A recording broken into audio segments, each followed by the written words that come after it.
his words, and we were afraid that he had had a stroke, and they brought him back in and did a brain scan and saw that he had a brain tumor on the brain stem. And of course, then the doctor's suggestion is to go straight back in for full brain radiation, which he did. And my dad was sent home on hospice care. They said there's nothing more they could do but give him prednisone.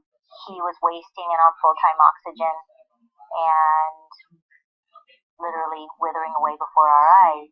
So thankfully, John had the wherewithal to ask the oncologist about medical cannabis, because we had stumbled on a statistic that said 40% of cancer patients pass with malnutrition before they pass of their cancer.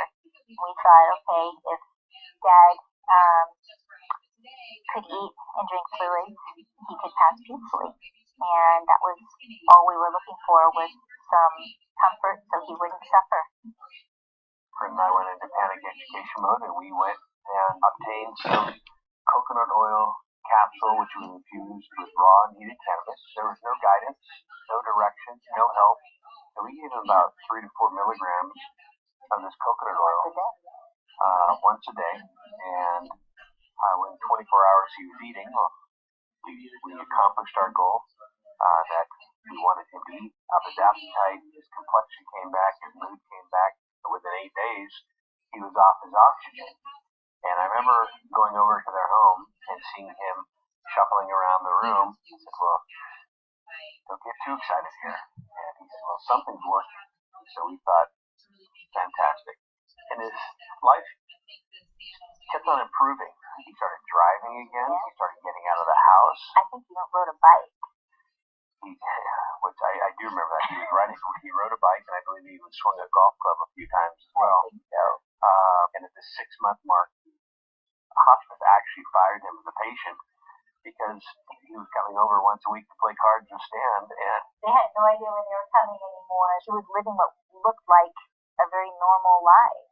So we did get cannabis oil at the 6-month mark and gave him a very minute amount. We didn't know how much we were on the right track, but we instinctively gave him a microdose of cannabis oil, a tiny drop about the size of a sesame seed, under his tongue before bed.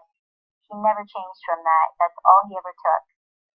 And at the 9-month mark, there was a report from the oncologist, and my dad was never going to be scanned again because he knew he was terminal. He was just going to enjoy life. But apparently he went behind our backs and got scanned, and the report read no evidence of recurrent disease. So he was cancer-free after 9 months of cannabis treatment, and that was over 6 years ago, and he's 84 now. Brain cells keep regenerating. It's just wonderful. He exercises every day, or almost every day, doing lunges and squats, and his doctor, his primary physician, has said that, or your oncologist, I guess, has said he had a 1% chance of being where he is today. Yeah. But I remember that night when your mother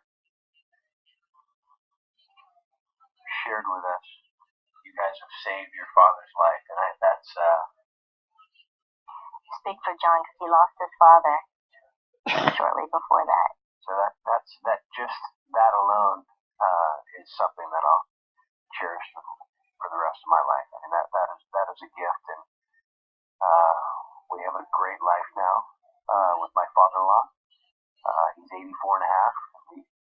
We count all half birthdays, but he's living life again. He's been given a second chance of life, and he's loving every minute of it. One of the most exciting areas in cannabis research is looking at the anti-cancer properties of the plant. In episode number 4, we will explain the science behind how the plant works against cancer. Now let's meet Patricia Crone, a scholar at the Institute for Advanced Studies in Princeton, New Jersey. Patricia has been diagnosed with terminal lung cancer, and we will continue to follow Patricia's journey throughout our 7-episode series as she researches and seeks out medical cannabis to save her own life. Oh, my name is Patricia Crone, and I have terminal lung cancer, which is not a very good type of cancer to have. And I found metastases in my brain, and they will grow and they will eventually kill me. So I am interested in anything over and above the normal treatment that can help. And this is where marijuana comes in. I wanted not to get high, but to get well. Chemotherapy was terrible, undiluted, terrible. Now, voila. They cut out a third of my lungs and a lot of lymph nodes. Then I had another scan, MRI. Every time I have one, I get more nervous about the result. It showed that I had more metastases in my brain. It was very depressing, and they condemned me to whole brain radiation. And at that point, I suddenly became dead, became very, very real and very, very close. They never said, gave me any date, but it was very clear from their reaction. I could tell. So I beat them, bring me off. I am the professor of Islamic history at the Institute for Advanced Study in Princeton. This place is as close to an ivory tower as it gets. If any of my colleagues here get high, it's more likely to be on ideas and pure research than on politics. Now we are in my office, my grand, beautiful office. I've had a lot of fun sitting around that table, struggling with texts, text in different languages. Good fun.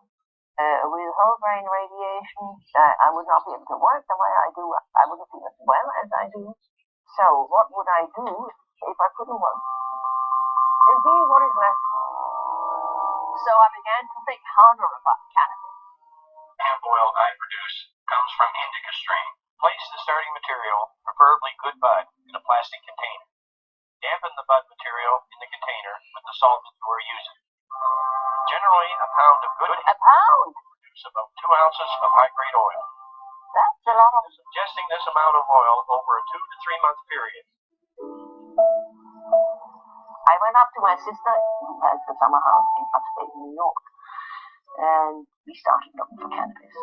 It was that or whole brain radiation. I was desperate to get Rick's oil, or a pound of cannabis to make it, but only Oregon accepted out-of-state applications.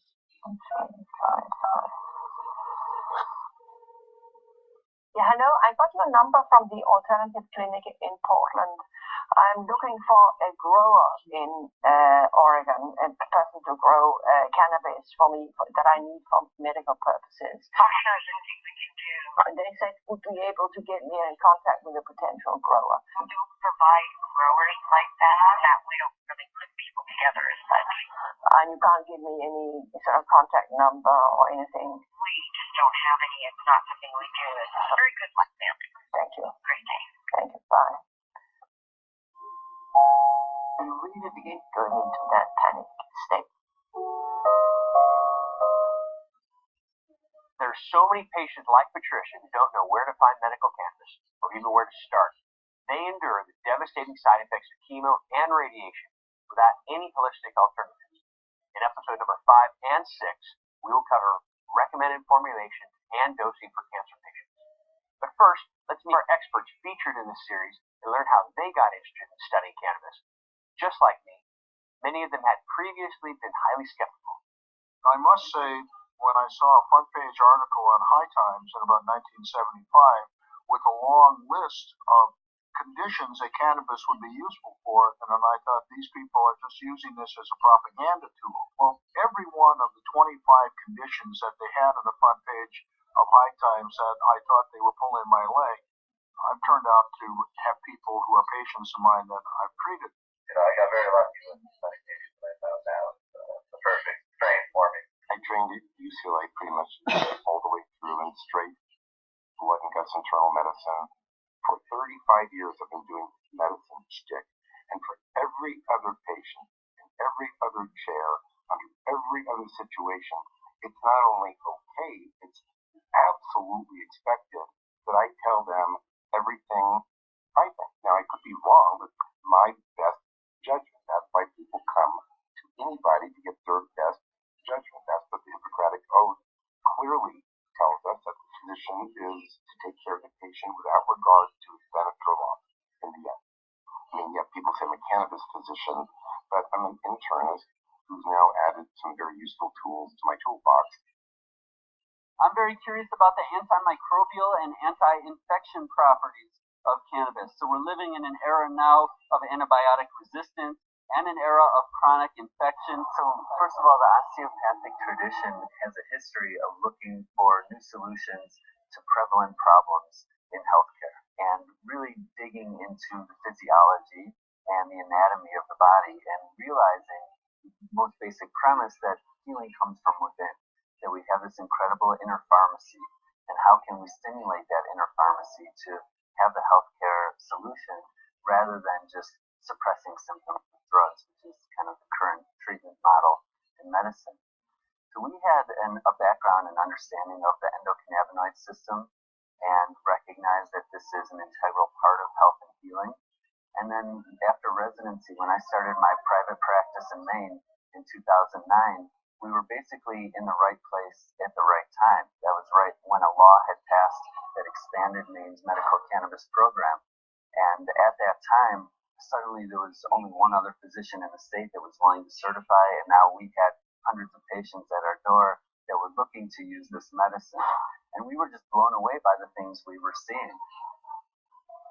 One of the most common diagnoses that qualifies in Maine is for chronic pain. That is our most common diagnosis. The second most common is PTSD, about 17% of our patients. And then we have a whole rampant of rare neurological conditions, of inflammatory conditions like ulcerative colitis and Crohn's disease. Neurological conditions like MS, spasticity from spinal cord injuries or brain injuries. We see inflammatory conditions.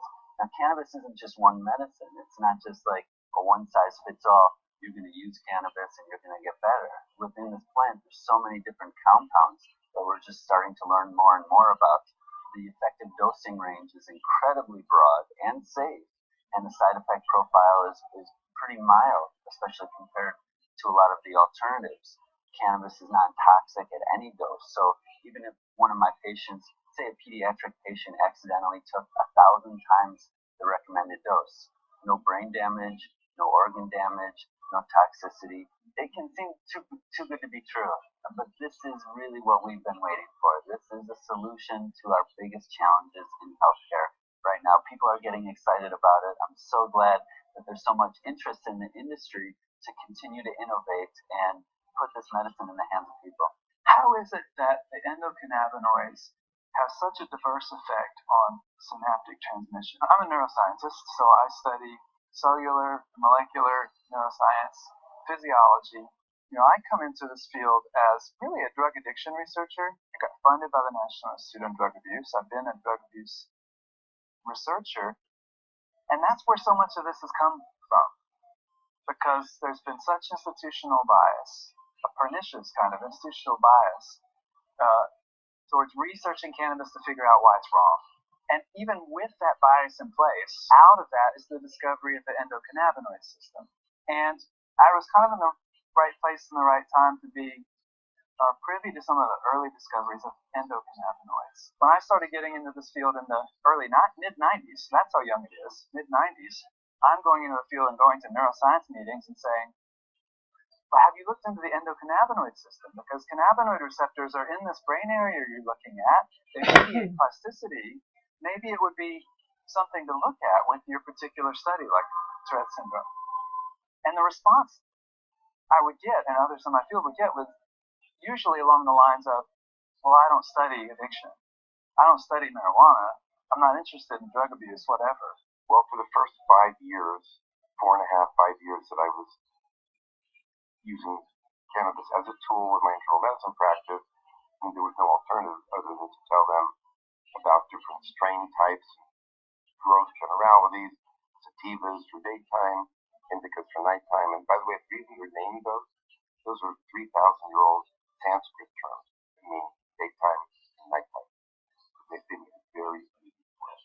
But everything's been crossed a million times, and you can get very high THC sativas that agitate people where you used to think was indicas in it.